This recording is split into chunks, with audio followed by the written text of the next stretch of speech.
E para repercutir aqui todas essas movimentações relevantes mostradas pelo Focus, a gente conversa agora com a Helena Veronese, que é economista-chefe da Upside, que já está aqui comigo. Muito bom dia para você, Helena. Bem-vinda sempre aqui à nossa programação. Bom dia, obrigada, um prazer.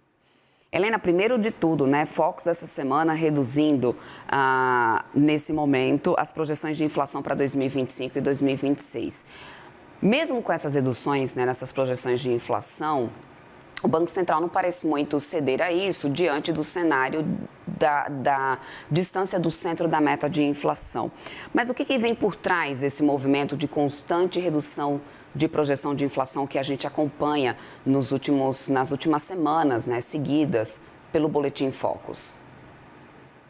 Essas reduções, elas, na verdade, respondem a dois movimentos que caminham juntos, na verdade. O primeiro deles são as surpresas positivas que a gente tem visto no IPCA, né? A gente tem tido eh, constantemente os indicadores, quando são divulgados, tanto o IPCA 15, que é a prévia, quanto o IPCA, que é o índice cheio, trazendo números abaixo do que o mercado esperava. E o segundo deles, que acaba justificando esse primeiro, é a composição mais benigna do indicador, ou seja, quando a gente olha a abertura por grupos do IPCA, a gente tem observado que, exceção feita a serviços, que ainda pressiona e ainda é um ponto central de preocupação do Banco Central, de maneira geral, a gente tem a média dos núcleos desacelerando, bens industriais desacelerando, o próprio preço de alimentos, que tem um peso muito relevante na inflação do Brasil, em processos de desaceleração, e mesmo agora que a gente saiu da deflação, está num patamar baixo. Então, a gente tem uma composição bastante benigna que permite que esses indicadores tenham trazido surpresas positivas nos últimos meses, nos últimos 4, 5 meses isso tem acontecido, e isso acaba impactando, claro, as projeções dos economistas na Focus, que revisam semana após semana essas projeções para baixo.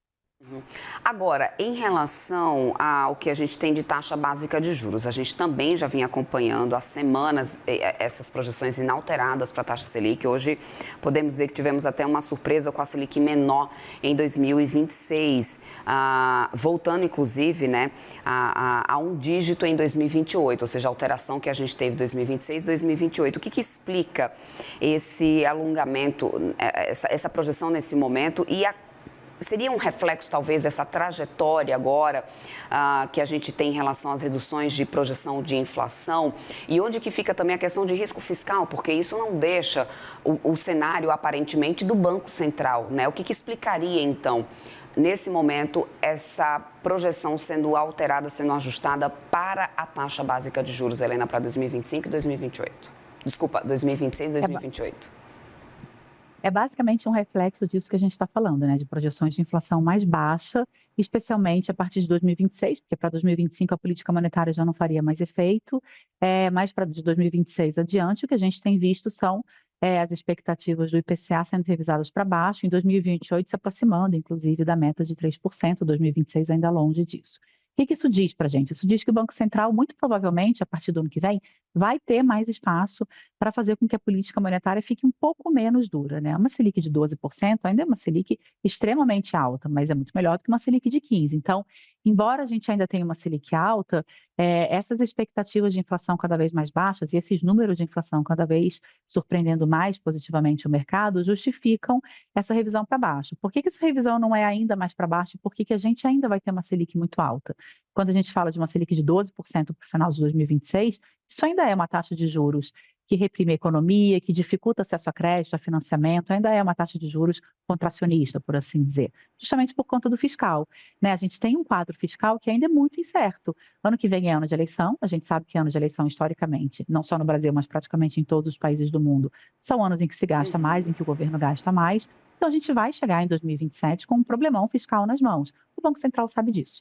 Então, o Banco Central vem sinalizando uma postura muito mais cautelosa com política monetária, muito em função do fiscal, e isso repercute nessa expectativa que, ok, foi revisada em baixa, tanto para 2026 quanto para 2028, mas ainda é uma taxa de juros contracionista, ou seja, ainda é uma taxa de juros que atrapalha o crescimento da economia.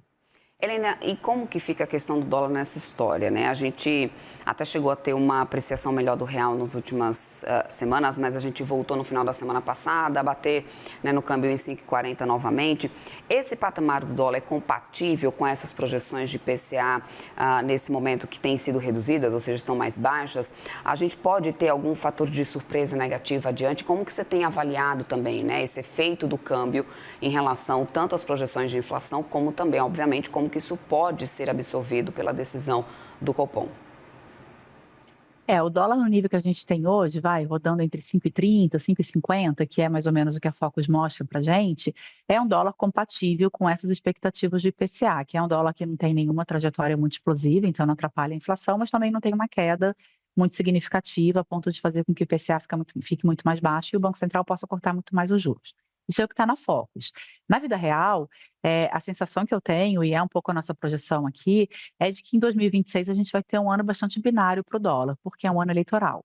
Então, se em 2025 a gente teve o comportamento do real em relação ao dólar muito atrelado ao comportamento do dólar no mercado externo, por conta de toda a política econômica do Trump, especialmente por conta das tarifas, talvez em 2026 isso não se repita, porque em 2026 a gente vai ter eleição, pode ser que a gente tenha um novo governo e com isso pode ser que a gente tenha uma nova condução de política econômica. Então, o risco fiscal vai ficar mais latente, a discussão em torno do fiscal vai ficar mais latente a partir de 2027, e o que vai ser feito de política econômica também, evidentemente, vai estar no centro das discussões por conta desse cenário eleitoral. Então, pode ser que o investidor ache que o resultado das urnas não tenha sido um resultado pró-mercado, um resultado pró-reformas, e isso pressione o dólar. Ou, por outro lado, pode ser que o investidor entenda que o resultado das urnas foi um resultado que agradou, que pode ser favorável para a política econômica daqui para frente, e isso faz com que o dólar fique um pouco mais fraco.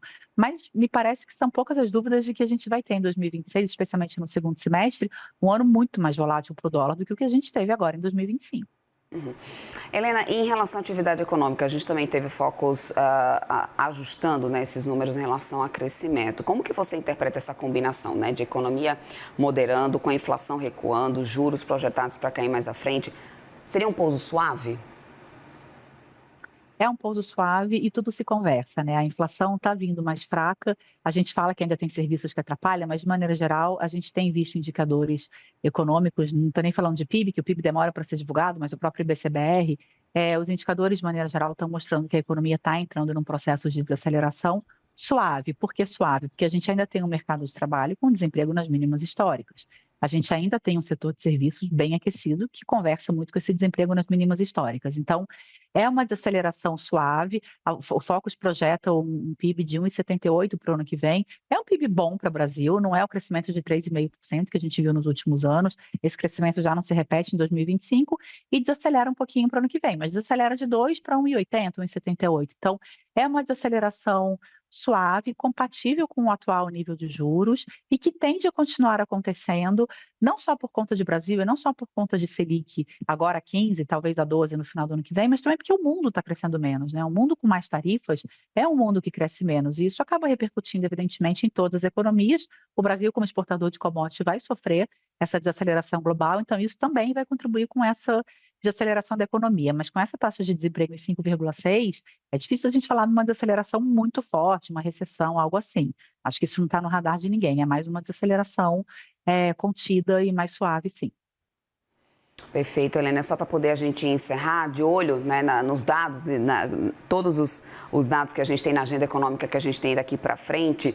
Quais serão, né, os dados mais importantes para a gente acompanhar nessas próximas semanas para confirmar ou talvez derrubar esse cenário mais benigno que a gente tem agora desenhado pelo Focus? Aqui de Brasil a gente precisa acompanhar os dados de atividade e aí serviço, varejo, o próprio IBCBR, os dados de indústria que confirmam já há bastante tempo uma indústria fraca, devem continuar confirmando isso. Acho que esses dados dos grandes setores são bem relevantes para a gente entender para que caminho que a gente está indo em termos de desaceleração. Claro, IPCA e IPCA 15 são os dois principais indicadores de inflação, se eles continuam trazendo surpresas positivas e se eles continuam trazendo uma composição benigna. E, além disso, as falas dos dirigentes do Banco Central. Essa semana mesmo o Galípolo fala algumas vezes e os outros diretores também falam em diversos eventos. É muito importante a gente ver o tipo de sinalização que o Banco Central quer passar para o mercado. Porque até que a gente teve uma sinalização um pouco mais dura em todas as comunicações depois da decisão do Banco Central, mas a última ata do Banco Central veio com algumas mudanças na comunicação que podem ser interpretadas como um início de movimento aí do Banco Central tentando preparar o terreno para iniciar um processo de corte. Então, a gente precisa entender como que esses diretores e como que o próprio Galípolo se comunicam com o mercado, para a gente entender se na comunicação de dezembro a gente de fato vai ver algum tipo de sinalização mais clara sobre cortes de juros já em janeiro, que é o que o mercado está um pouco na dúvida, né? Se os cortes começam em janeiro ou em março do ano que vem. Perfeito, Helena, quero muito agradecer a tua participação aqui conosco. Conversamos com a Helena Veronese, economista-chefe da BSide. Sempre bem-vinda, querida, por aqui. Uma ótima semana para você. Obrigada, boa semana para todos nós, um abraço. Até mais.